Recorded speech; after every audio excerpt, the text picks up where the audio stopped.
स्वागत है आप सभी का इस नए लेक्चर में। तो इस लेक्चर में हम देखेंगे rules for deduction in painting work of doors and Windows. तो हम डोर और विंडो को जब पेंट करते हैं ना, तो उस पेंटिंग वर्क के लिए हम किस प्रकार से डिडक्शन करते हैं वो देखेंगे। फॉर डोर्स एंड विंडोज़ को जो जब भी हम पेंट करते हैं ना, तो पेंट करते समय किस प्रकार से हम उसका मेजरमेंट लेते हैं या डिडक्शन किस प्रकार से करते हैं वो देखेंगे। तो चलो लेक्चर को हम स्टार्ट करते हैं। Painting of door shall be measured in flat in metre. It shall include frames, edges etcetera. Means measured in flat. तो मैं आपको इस इमेज के थ्रू एक्सप्लेन करना चाहूँगा। ये देखो, यहाँ पर आप देख सकते हो मेजर्ड इन फ्लैट मीन्स हम सीधा मेजरमेंट करेंगे इस प्रकार से। ये देखो, आप कहोगे यहाँ पर थोड़ा एंडुलेशन दिखाई दे रहा है ना, यहाँ पर देखो ये थोड़ा पार्ट नीचे गया है, फिर यहाँ से ऊपर आ चुका है, फिर यहाँ से थोड़ा नीचे गया है, फिर यहाँ से ऊपर। तो ये जो एज होती है ना, एज, तो इस पर भी पेंट करना पड़ेगा ना हमें। तो हम मेजरमेंट करते समय यहाँ से यहाँ तक, फिर यहाँ से 1 सेंटीमीटर नीचे गया है, फिर यहाँ से यहाँ तक, फिर उसमें 1 सेंटीमीटर हम और ऐड करेंगे, ऊपर आ चुका है, फिर यहाँ से यहाँ तक मेजर करेंगे, या फिर यहाँ से यहाँ तक नीचे गया है 1 सेंटीमीटर। तो हम इस प्रकार से मेजर नहीं करते। जब भी हम डोर को पेंट करते हैं ना, तो हम इस प्रकार से मेजर नहीं करते। तो हम क्या करते हैं, सीधा फ्लैट डायमेंशन मेजर करते हैं। ये देखो, यहाँ से यहाँ तक और यहाँ से बॉटम से टॉप तक कितना डोर की हाइट है और उसकी विड्थ कितनी है, इस प्रकार से हम फ्लैट मेजरमेंट करते हैं।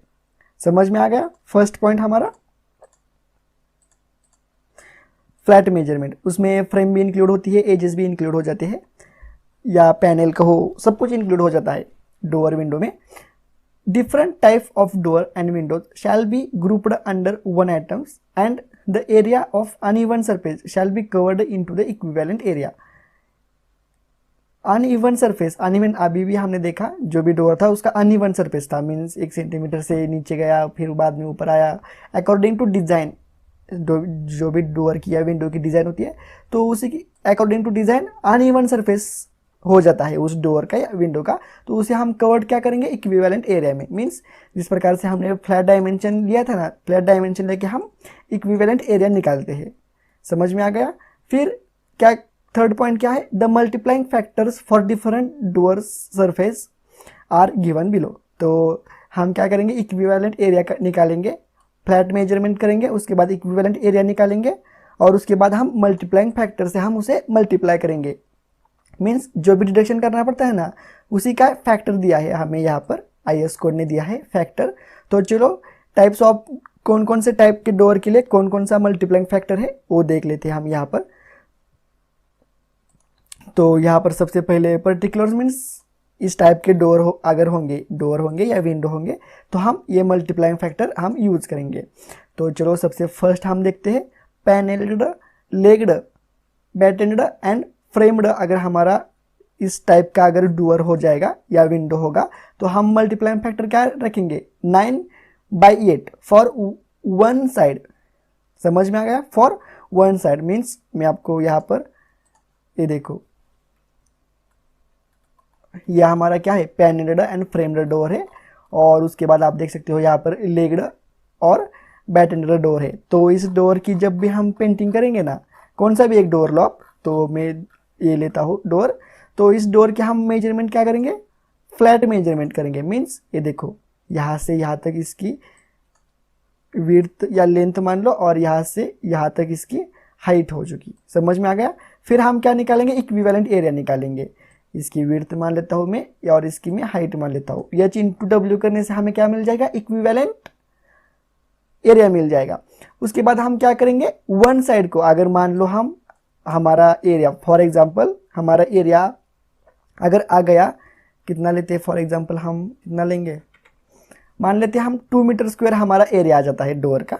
तो हम इसे क्या किससे मल्टीप्लाई करेंगे, 9 डिवाइडेड बाय कितना था हमारा मल्टीप्लाइंग फैक्टर, एक बार देख लेते हैं हम, 9/8 था मल्टीप्लाइंग फैक्टर। तो 9/8 से हम क्या करेंगे, इस 2 जो भी एरिया आ गया है ना हमारा, W इंटू H करने से जो भी एरिया आ चुका है उसे हम क्या करेंगे, मल्टीप्लाई करेंगे 9/8 से, और जो भी उसके बाद एरिया आ जाएगा, तो इसका आंसर क्या आ जाता है, 2.25 या समथिंग आ जाता है।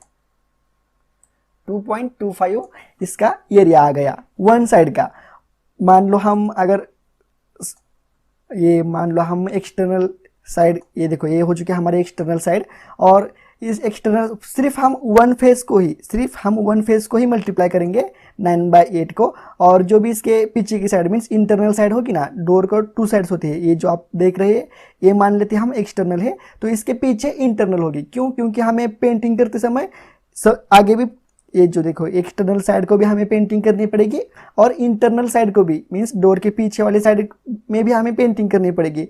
तो हम पीछे वाली साइड को एज इट इज़ एरिया लेंगे, और जब भी इसका पेमेंट करेंगे ना हम, तो अकॉर्डिंग टू इस डायमेंशन, ये देखो अगर हमें डोर के पूरा का पूरा डोर का पेमेंट करना है तो हम क्या करेंगे, ये 2 metre square plus 2.25 metre square, तो इन दोनों के एडिशन करेंगे और जितना भी हमारा एरिया आ चुका है तो पर मीटर स्क्वायर को जितना रेट होगा उस हिसाब से हम उसका पेमेंट करेंगे। समझ में आ गई बात? हमें ये मल्टीप्लाइंग फैक्टर हमें ऐड करना पड़ता है for this type of door.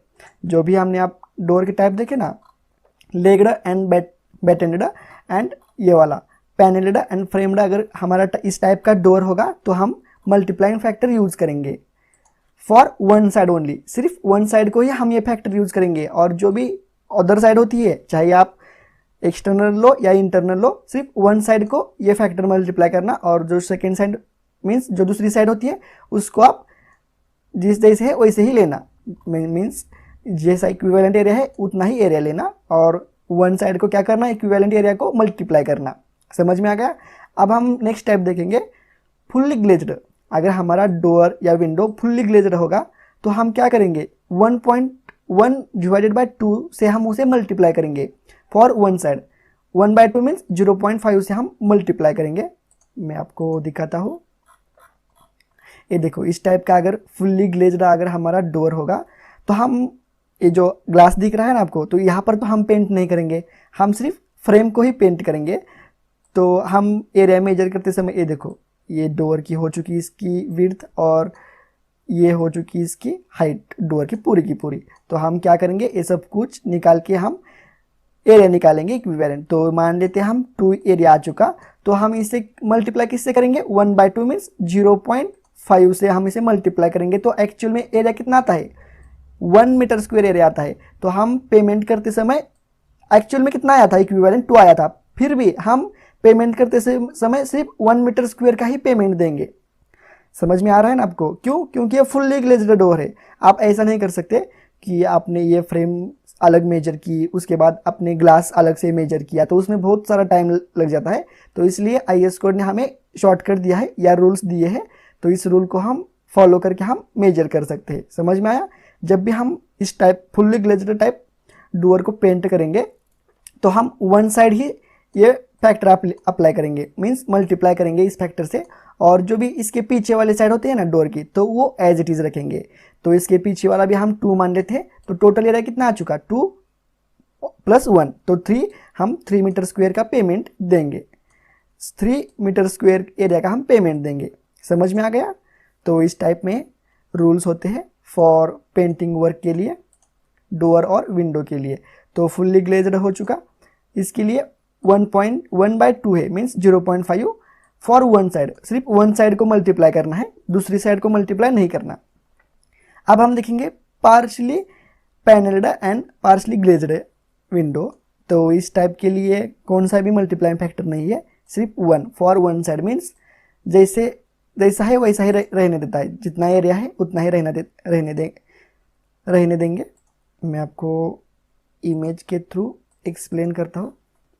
ये देखो इस टाइप का डोर होता है, partially panelled and partially glazed, means आधा कांच होता है और उसके नीचे पैनल होता है या वुड वर्क होता है। तो इस टाइप में हम क्या करेंगे, पूरा का पूरा पेमेंट देंगे, कुछ भी मल्टीप्लाई फैक्टर नहीं। जितनी भी हाइट है इस डोर की, तो इतनी हाइट हम मेजर करते हैं यहाँ से यहाँ तक, और जितनी भी इसकी विड्थ होगी ये भी मेजर करेंगे, और जितना भी एरिया आ चुका होगा उतना हम पेमेंट उस एरिया के हिसाब से हम पेमेंट दे देंगे। फॉर एक्सटर्नल साइड और इंटरनल साइड में भी सेम ही है। क्यों? क्योंकि इसका मल्टीप्लाइंग फैक्टर जो है वो 1 है। समझ में आ गया? आ गई बात। फ्लैश डोर, अगर हमारा डोर फ्लैश डोर होता है तो उसके लिए भी कुछ नहीं है, मीन्स 1 मीन्स जितना एरिया है उतना ही रहेगा।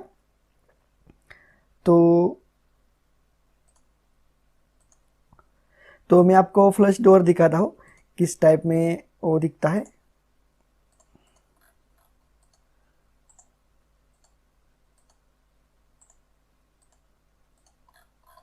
तो ये देखो फ्लश डोर, प्लेन डोर होता है ये, इसे हम क्या बोलते हैं, फ्लश डोर बोलते हैं। तो इसकी मेजरमेंट लेते समय हम फ्लैट ही लेंगे, यहाँ से यहाँ तक इसकी विड्थ हो जाएगी और यहाँ से यहाँ तक इसकी हाइट, और हम पूरा का पूरा पेमेंट दे देंगे। समझ में आ गई बात। अगर हमारा डोर का टाइप फ्लश डोर होगा तो चलो अब हम नेक्स्ट डोर का या विंडो का टाइप देखते हैं हम। तो फ्लश डोर हो चुका। अब यहाँ पर नेक्स्ट टाइप देखते हैं हम, लूवर्ड डोर। तो इसके लिए मल्टीप्लाइंग फैक्टर क्या है, 1.5 है फॉर वन साइड ओनली। तो मैं आपको एक्सप्लेन करता हूँ इमेज के थ्रू। तो ये देखो लूवर्ड डोर मीन्स क्या होता है, जैसे आप WC को देखा होगा ना, आप WC को जैसे कांच की प्लेट होती है ना, इस प्रकार से तीर ऐसे लगाए हुए होते ना। तो इस टाइप में अगर हमारा डोर होगा या विंडो होगा तो उस टाइप में हम मल्टीप्लाइंग फैक्टर क्या यूज़ करते हैं। तो हमें पेंट करते समय देखो यहाँ पर भी हमें पेंट करना होगा, यहाँ पर भी हमें पेंट करना होगा। इस प्लेट जो है ना, चारों तरफ से हमें पेंट करना पड़ेगा, इस चारों तरफ से। तो देखो यहाँ पर भी हमें पेंट करना पड़ेगा, और इसके पीछे वाली साइड पर भी हमें पेंट करना होगा। ये हो चुकी इसकी आगे वाली साइड, यहाँ से यहाँ तक। ये जैसे ये देखो ये हो चुकी फ्रंट साइड, और इसके पीछे भी एक साइड होगी, तो वहाँ पर भी हमें पेंट करना पड़ेगा। समझ में आ गया। तो इसके लिए मल्टीप्लाइंग फैक्टर क्या है, 1.5 है फॉर वन साइड ओनली। तो लोअर डोर के लिए क्या है, for one side only 1.5 multiplication factor है। तो ये हो चुका लोअर डोर के लिए। अब हम नेक्स्ट टाइप देखेंगे फॉर कोरुगेटेड शीट। तो इसके लिए मल्टीप्लाइंग फैक्टर क्या है, 1.2 है कोरुगेटेड शीट के लिए। तो कोरुगेटेड शीट क्या होती है मैं आपको दिखाता हूं, फोटो में चलते हैं हम। तो यहाँ पर आप देख सकते हो कोरुगेटेड शीट किसे कहते हैं। ये देखो जो भी ये शीट्स होती है ना कोरुगेटेड, तो इसका मीन्स इसका शेप कैसे होता है, ये देखो इस प्रकार से एंडुलेशन में इसका शेप होता है। तो इसके लिए हम मल्टीप्लाइंग फैक्टर क्या रखेंगे, जैसे ये IS कोड ने हमें कहा है ना, तो इसके लिए हम क्या रखेंगे 1.2 रखेंगे फॉर वन साइड। तो वन साइड के लिए हम 1.2 रखेंगे। मीन्स ये देखो ये हो चुकी इसकी टॉप साइड, समझ में आ गई। और इसके नीचे भी एक साइड होगी, हमें दोनों तरफ से पेंट करना पड़ेगा। तो इसके डायमेंशन लेते समय हम इसको क्या करेंगे 1.2 से मल्टीप्लाई करेंगे वन साइड फॉर ऊपर की साइड के लिए, और बॉटम की साइड हम एज इट इज लेंगे, और उसका पेमेंट जितना आ जाएगा टोटल एरिया हम उसका पेमेंट उसी हिसाब से करेंगे। तो चलो अब हम नेक्स्ट पॉइंट देखते हैं, जो कि है हमारा आयरन बार्स और ग्रिल वर्क। मीन्स आपने ग्रिल वर्क देखा होगा, विंडो का हम करते हैं या आयरन बार्स जो भी होते हैं, तो उसके लिए क्या है 0.5 मल्टीप्लाइंग फैक्टर है फॉर वन साइड। तो मैं आपको दिखाता हूँ ग्रिल वर्क कैसे होता है। ये देखो यहाँ पर आयरन बार्स का यूज करके या ग्रिल वर्क हो चुका है ना इस टाइप में। ये देखो यहाँ पर सिर्फ बार्स यूज किए होते हैं इस शेप में। तो आप इस साइड में आप पेंट तो मेजर नहीं कर सकते आप कितना एक्चुअल में कितना लग रहा है। तो हम क्या करेंगे इस टाइप में हम पूरी की पूरी इसका जो भी होता है ना एरिया निकालेंगे हम। तो इस एरिया को हम क्या करेंगे 0.5 से मल्टीप्लाई करेंगे। समझ में आ गई बात, सिर्फ वन साइड के लिए। और इसके पीछे वाले साइड को हम जो एरिया होगा वो हम एज इट इज लेंगे। समझ में आ गई ये बात। तो चलो यहाँ पर पूरा का पूरा कंप्लीट हो चुका है डिडक्शन वर्क फॉर। यहाँ पर मैंने सभी टाइप के डोर भी कंप्लीट किए हैं। तो यहाँ पर ये लेक्चर खत्म हो जाता है। Rules for deduction in painting work. Painting work के लिए हमने रूल्स देखे अभी डोर्स एंड विंडोज़ के लिए। अगर हम जब भी डिटेल्ड एस्टीमेट निकालते हैं तो निकालते समय अगर हमने इस टाइप का डोर अगर हमने यूज़ किया होगा तो उसका एस्टिमेशन निकालते समय हम वन साइड को 9/8 से मल्टीप्लाई करेंगे। तो इस प्रकार से हम इन सभी चीज़ों का इस्तेमाल करके हम एस्टिमेशन निकालते हैं। तो इस लेक्चर में बस इतना ही।